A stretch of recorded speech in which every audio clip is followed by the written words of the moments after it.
झालंच पाहिजे, झालंच पाहिजे.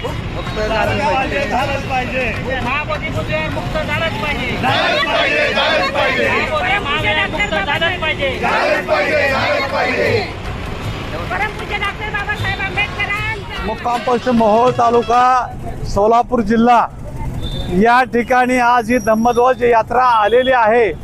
या धम्मध्वज यात्रेचं आम्ही मोहोळकरांच्या वतीनं भारतीय बौद्ध महासभेच्या वतीने या ठिकाणी हार्दिक स्वागत करतो.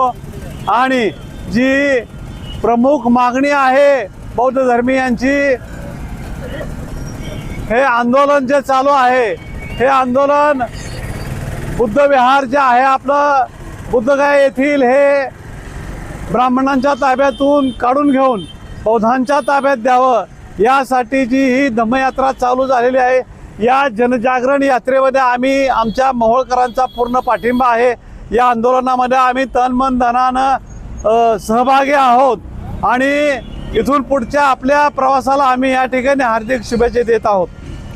ये लोगों ने स्वागत किया, इसी वास्ते किया कि इतने दूर से आए, तो ये इनको एक ही लफ्ज़ में बोल देता कि उनको यकीन हो गया कि हम जो बुद्ध अपनी जो भूमि है बुद्ध गया वो बम्बन के ताबे में नहीं है. यहाँ से मुझे भी ऐसा लग रहा और इनको भी ऐसा लगा, तो हमारा जो स्वागत किया इससे जाहिर होता है कि आज से वो अपने ताबे में आने के वक्त बहुत हो गया. वो आप देने के उनके दिल में आ जाएगा कि नहीं भाई आपने इनको बहुत तकलीफ़ दी है और आराम से दे तो ठीक, नहीं तो 2 तारीख को 12 तारीख को हम उसके 12 बजे देंगे.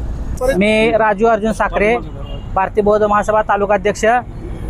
ज्याप्रमाणे हिंदूंची मंदिरे हिंदूंच्या ताब्यात आहेत, मुस्लिमांच्या मस्जिदी मुस्लिमांच्या ताब्यात आहेत, ख्रिश्चनाचे चर्च ख्रिश्चनांच्या ताब्यात आहे, परंतु भारतातील बौद्धांचं जे महाविहार आहे बौद्धांचं, ते बौद्ध विहार हे बौद्धांच्या ताब्यात नसून ते ब्राह्मण पंडितांच्या हातात आहे.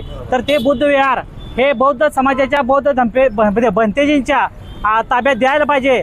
हा जो ॲक्ट आहे तो स्वतंत्रपूर्व काळाचा आहे, 1949 का 42चा ॲक्ट आहे, BT ॲक्ट. तो ॲक्ट रद्द करून भारतातील हे बुद्ध विहार महाबोधी बुद्ध विहार हे बौद्धांच्या ताब्यात मिळावं, हीच आमची प्रमुख मागणी आहे. आम्ही बौद्ध आहोत म्हणून शांततेने आम्ही आपल्याकडे मागणी करत आहोत. जर आम्ही बौद्ध धर्म थोडा बाजूला ठेवला तर आम्ही रक्ताची भाषा क्रांतीची भाषा सुद्धा आम्ही समजावून सांगू शकतो. जय भीम, जय भारत.